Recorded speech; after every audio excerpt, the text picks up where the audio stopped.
कांग्रेस नेता राहुल गांधी ने मोदी सरकार पर गंभीर आरोप लगाए हैं। राहुल गांधी ने कहा कि मनरेगा सिर्फ एक सरकारी योजना नहीं थी, बल्कि ये काम के अधिकार पर आधारित एक विचार था। उनके मुताबिक मनरेगा ने देश के करोड़ों गरीब और मजदूर वर्ग को न्यूनतम मजदूरी और सम्मानजनक रोजगार की गारंटी दी। राहुल गांधी ने कहा कि मनरेगा ने पंचायती राज व्यवस्था को मजबूत किया, जिससे ग्राम पंचायतों को सीधा फाइनेंशियल सपोर्ट और राजनीतिक हिस्सेदारी मिली। लेकिन राहुल गांधी का आरोप है कि मोदी सरकार इस अधिकार आधारित सोच और देश के संघीय ढांचे पर हमला कर रही है। राहुल गांधी ने यह भी आरोप लगाया कि मोदी सरकार राज्यों से उनका हक छीन रही है। उनका कहना है कि केंद्र सरकार द्वारा किया जा रहा सत्ता और फाइनेंस का। राहुल गांधी ने दावा किया कि ये फैसला प्रधानमंत्री कार्यालय से सीधे लिया गया है, जिसमें मंत्रियों और कैबिनेट से कोई चर्चा नहीं हुई। उन्होंने इसे वन मैन शो बताते हुए कहा कि देश में लोकतांत्रिक प्रक्रिया को कमजोर किया जा रहा है। राहुल गांधी ने प्रधानमंत्री नरेंद्र मोदी पर चंद पूंजीपतियों को फायदा पहुंचाने का भी आरोप लगाया।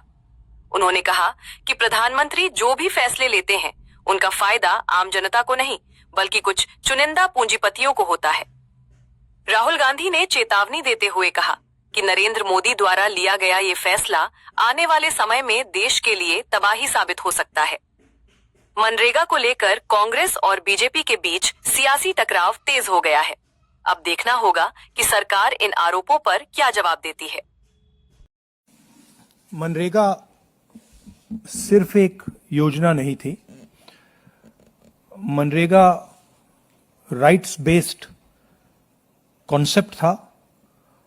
मनरेगा से देश में करोड़ों लोगों को एक मिनिमम वेज मिलती थी, जिसके नीचे जब मनरेगा चालू होता था तो उसी लेवल पर उनको मिनिमम वेज मिल जाती थी। और मनरेगा जो हमारा थर्ड टियर है, पंचायती राज का जो टियर है, उसमें directly political participation, finance support का एक साधन था, मेथड था। तो ये डायरेक्ट राइट्स बेस्ड का जो कॉन्सेप्ट है, उस पर आक्रमण है।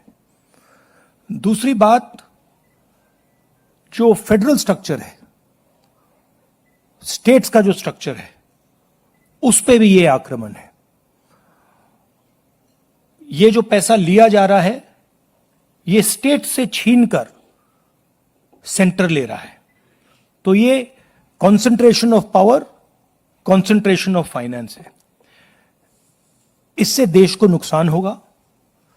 इससे जो गरीब जनता है, उनको नुकसान होगा, उनको दर्द पहुंचेगा, उनको कष्ट होगा।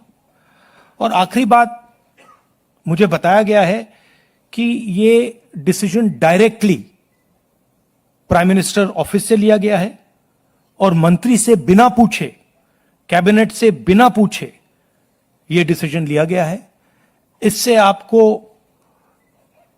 आज की हालत क्या है उसके बारे में पता लगता है कि वन मैन शो चल रहा है और जो भी नरेंद्र मोदी जी करना चाहते हैं वो करते हैं, और पूरा का पूरा फायदा वो ही 2-3 अरबपतियों के लिए है।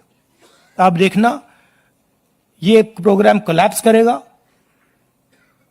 राइट्स बेस्ड आर्किटेक्चर कोलैप्स करेगा। इससे रूरल इकोनॉमी को नुकसान पहुंचेगा और यही पैसा नरेंद्र मोदी जी अदानी और अंबानी जैसे लोगों को पकड़ा देंगे। Thank you.